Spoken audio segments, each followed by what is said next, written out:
You will no longer hear beeps until someone else joins the conference. Okay, بسم الله الرحمن الرحيم. اللهم لا سهل إلا ما جعلته سهلا وأنت تجعل الحزن إذا شئت سهلا ولا حول ولا قوة إلا بالله. CT Enterography, MR Enterography, and Inflammatory Bowel Disease. I have presented this lecture in the half academic day for the radiology residents in the Western region on January 25th, 2016.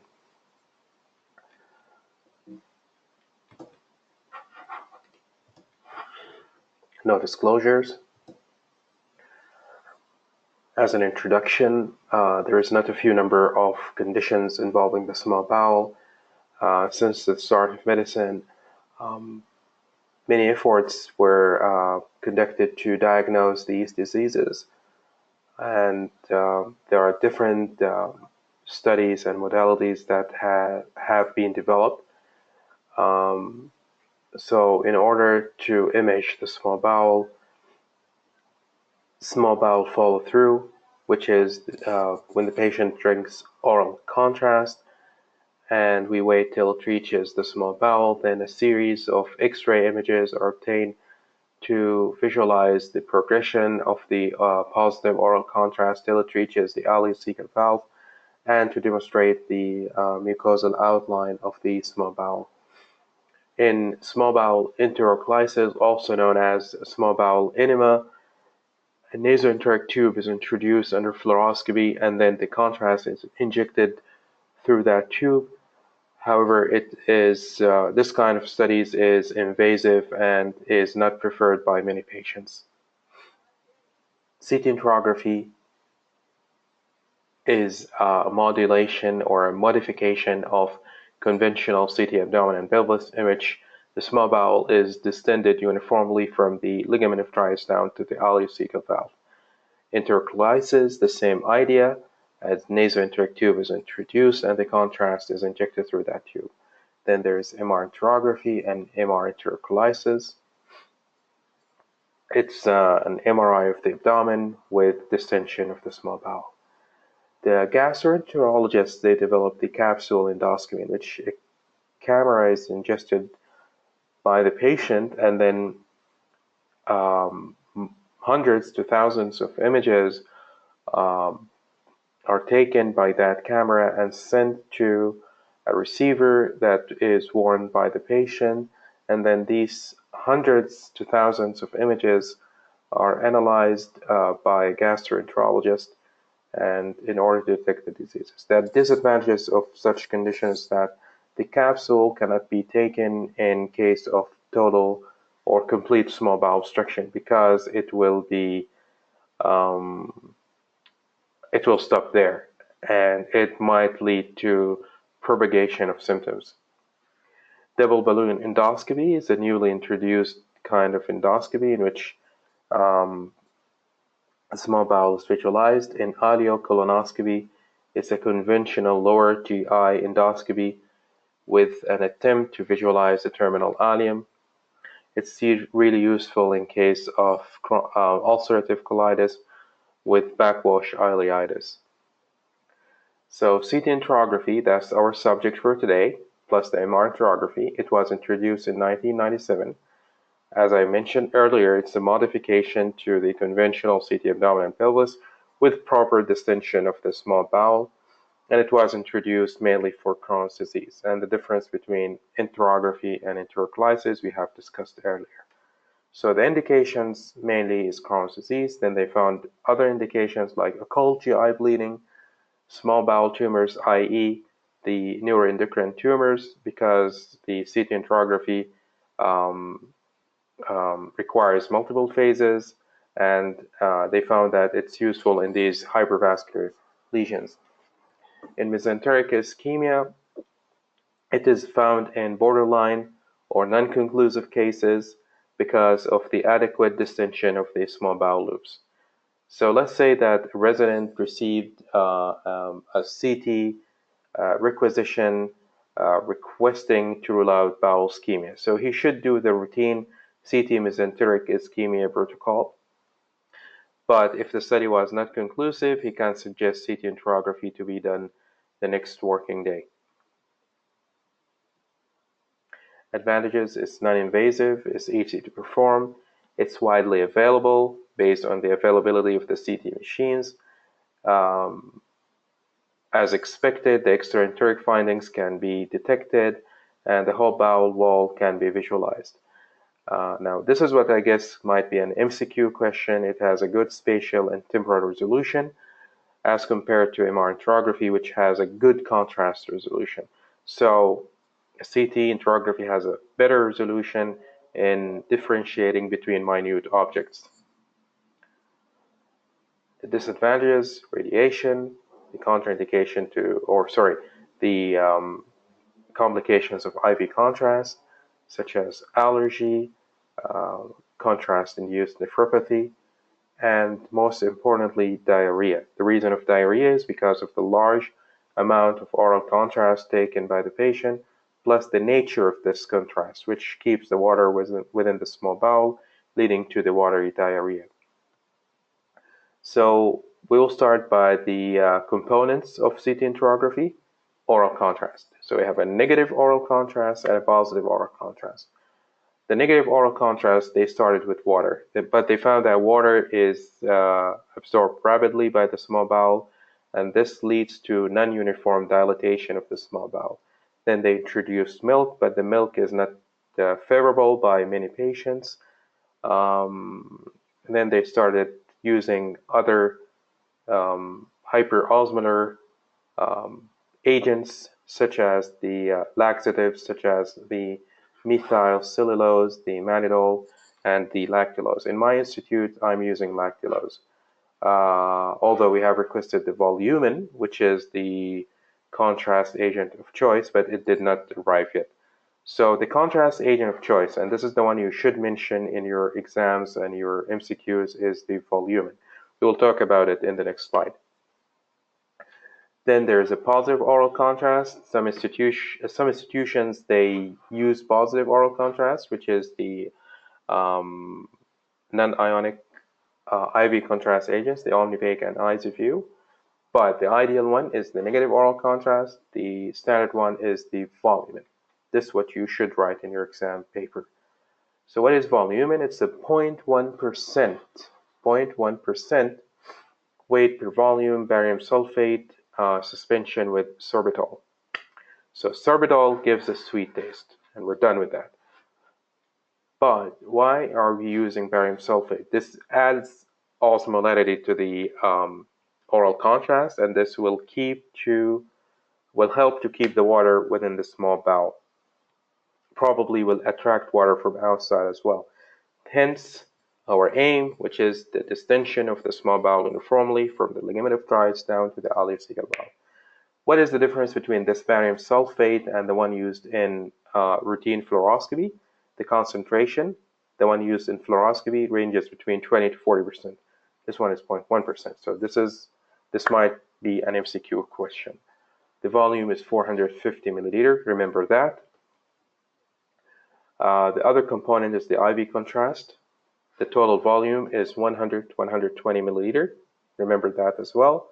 The rate is 3 to 5 milliliter per second, and it's better to use an injector. So the preparation of the patient, similar to any other CT study, he should be fasting for at least 4 hours, and the referring physician should explain to the patient that he will develop diarrhea after the study. This also should be explained to the patient by the CT technician, by the nurse, and by the radiologist. This is really an important part of the preparation of the study.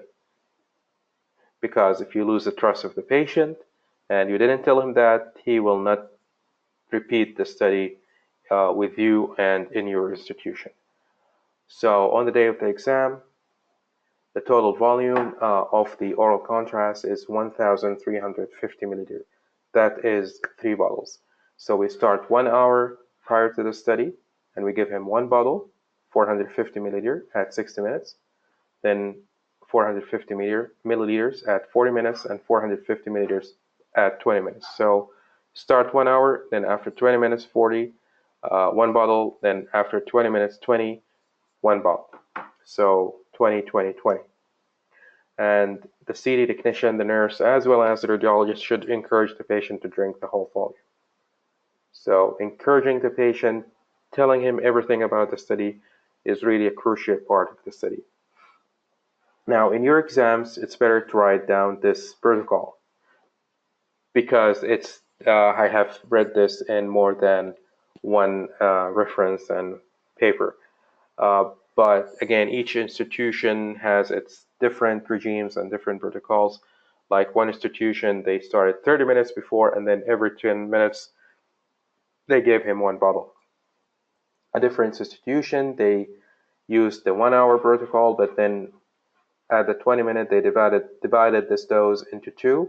So 225 milliliters at 20 and 225 milliliters at 10 minutes. But the standard one, the preferred one by me is this one. And I find it more convenient because of the large volume of the contrast. I think this time is more tolerable by the patient. Okay. Then the phases of the IV contrast. This looks like the Mexican flag.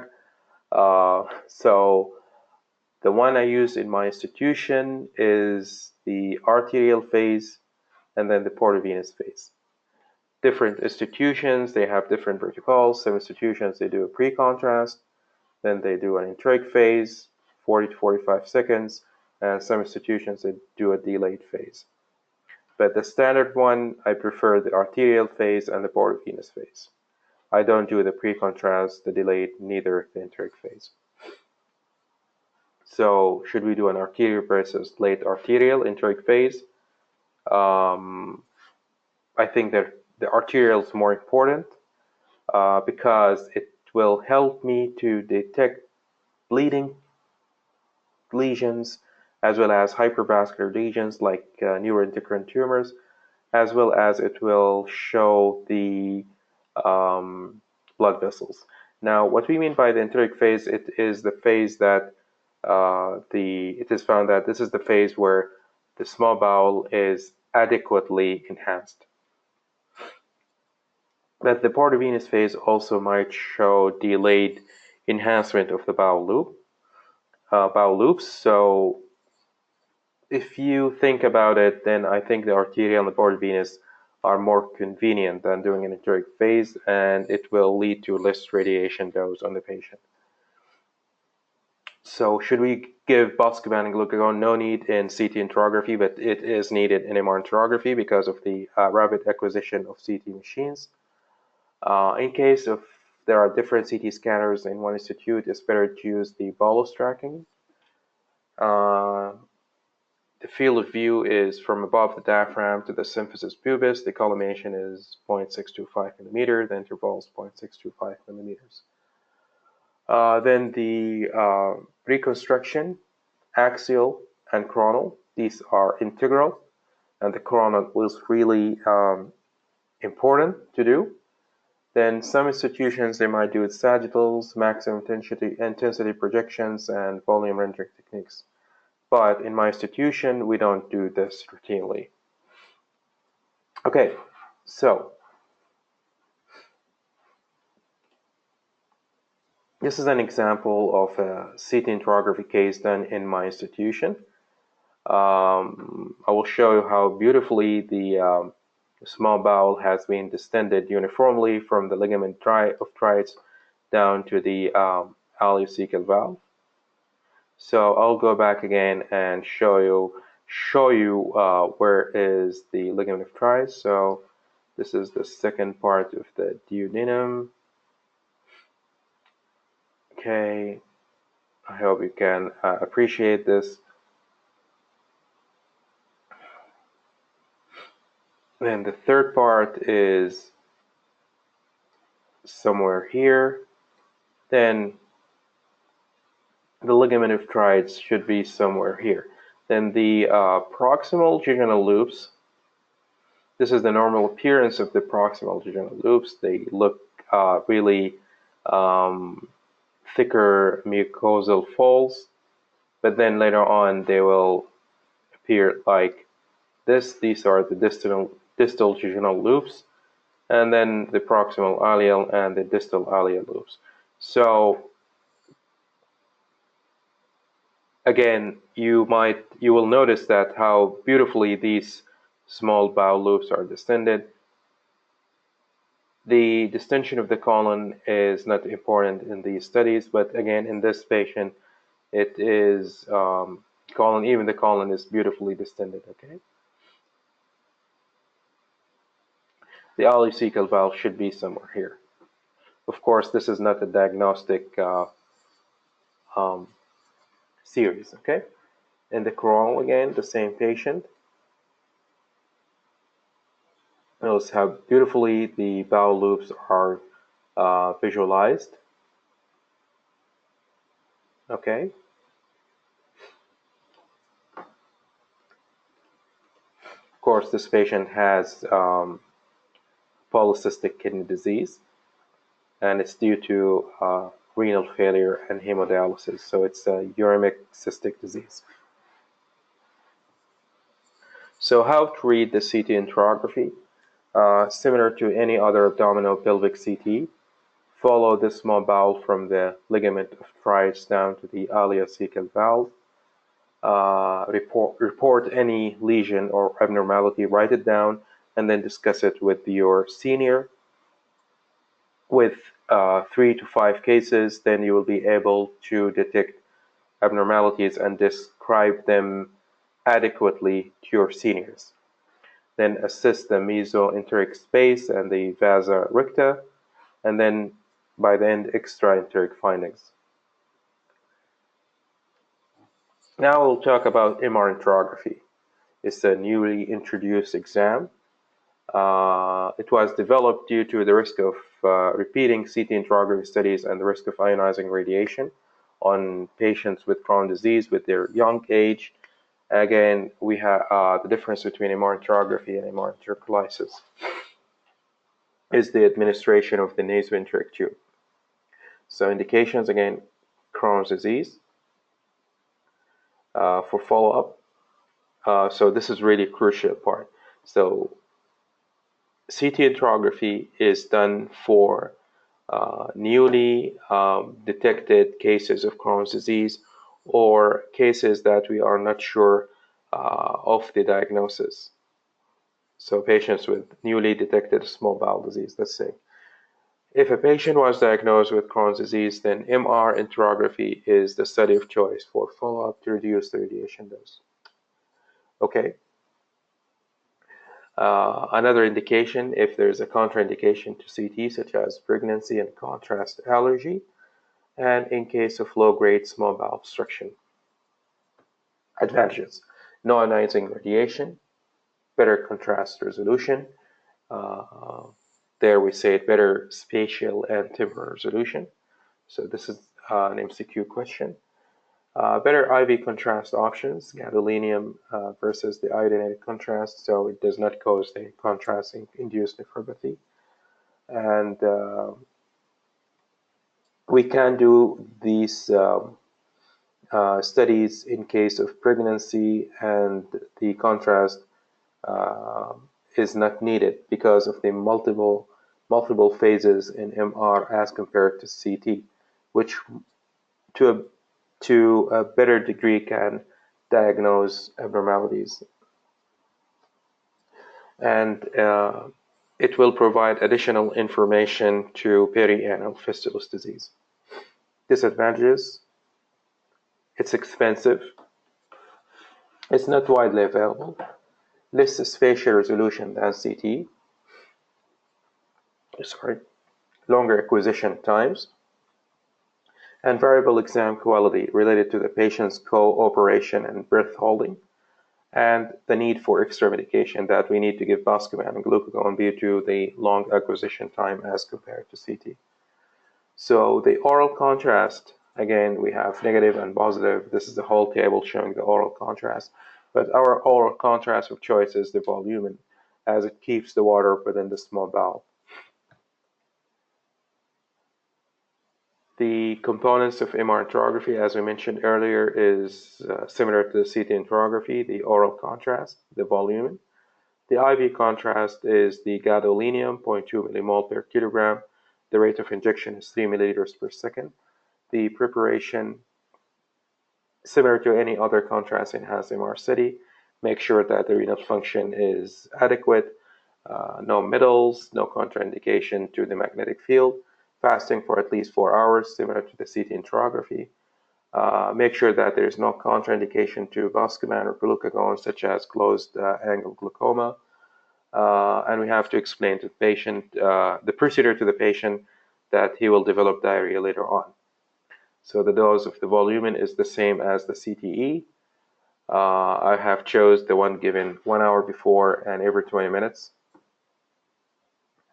Should we give rectal contrast? It's questionable. In my institute, we don't give that.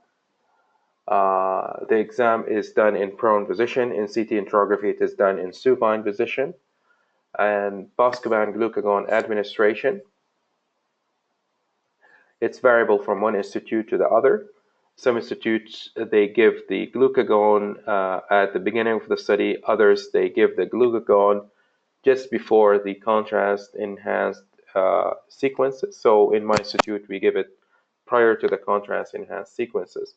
Why? Because one of the sequences require to demonstrate the motility of the bowel, which is the fiesta or the cine loops.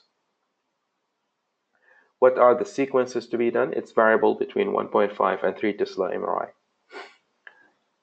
As a routine, just remember that we need coronal and axials, and we need post-contrast studies. Okay, don't remember these names.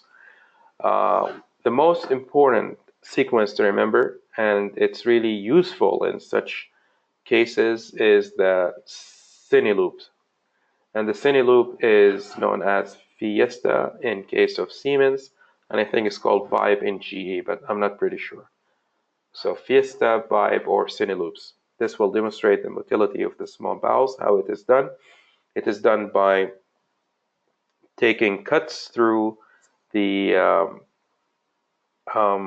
coronal section, through the sagittal section of the abdomen, doing coronal cuts, which stops at certain points, and then multiple images are obtained in each stub or cut, and this will demonstrate the motility of the small bowel. So the dose of glucagon, 1 milligram IV prior to contrast-enhanced sequences, post-contrast sequences. This is an example of the Fiesta or Vibe sequence, and this demonstrates how the small bowel loops are moving. In my fellowship, by the end of my fellowship, this was the first sequence to look at. I used to look at this one first just to detect the abnormal segment. Okay, so you do demonstrate the breathing of the patient, and so you do see the breathing of the patient as well as the movement of the small bowel. Okay, so repeat again.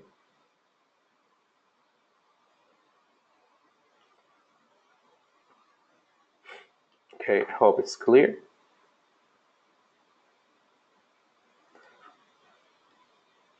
All right. Yes, it's clear here. And you do see the name Fiesta in the right lower corner. This is a coronal T2 without fat sat, coronal T2 with fat sat. It shows you beautifully the proximal bowel loops. I think this is the distal jejunum, and how beautifully they are distended with the oral contrast. Axial T2 without fat sat, axial T2 with fat sat. The abnormality is somewhere here. And this is the diffusion weighted axial sequence.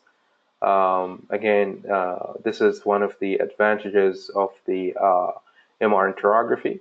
The abnormality is here. Coronal T1 fat sat post contrast, axial T1 fat sat post contrast. Sorry. So how to read an MR enterography? It's similar to reading a CT enterography. Start from the ligament of Trias down to the ileocecal valve. Assess the surrounding mesenteric space and the basa recta. Look for extraenteric findings. Always correlate the post-contrast sequences to the T2 weighted images as well as the diffusion weighted images to assess for the disease activity. So, how does the inflammatory bowel disease appear in CTE and MRE? So, as I mentioned earlier, the main reason for developing enterography studies is to assist patients with Crohn disease. We want to detect the location of the lesions, and then we want to know the activity of the disease. So CT enterography is preferred as the first study for newly detected cases of Crohn's disease or suspected cases of Crohn's disease and to exclude other causes. And as many patients with Crohn's disease are young, MR enterography was introduced to reduce the radiation dose on frequent follow-up. So I have discussed this earlier. So each institute has its own protocol. Some institute, they start with CT enterography as a baseline and then the follow-up by MR enterography. Other institutes, they start by CT enterography and then they alternate between CTE and MRE. Some institutes will follow the patient up with CT enterography but with dose reduction methods. Okay. Now, the CT enterography and MR enterography are currently being used to evaluate the small bowel as well as the colon for other causes than Crohn's disease. As we were discussing earlier in MR enterography, some institutes, they do give rectal contrast just for full evaluation of both the small and large bowel.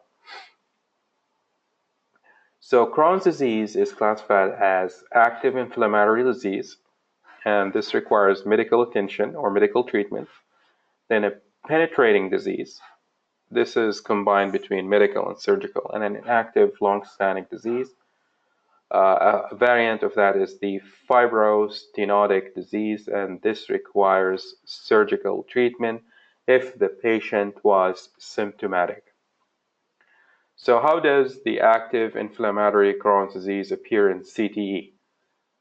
So number one sign is the mucosal hyperenhancement. So you do see the difference between the mucosa and the rest of the wall here.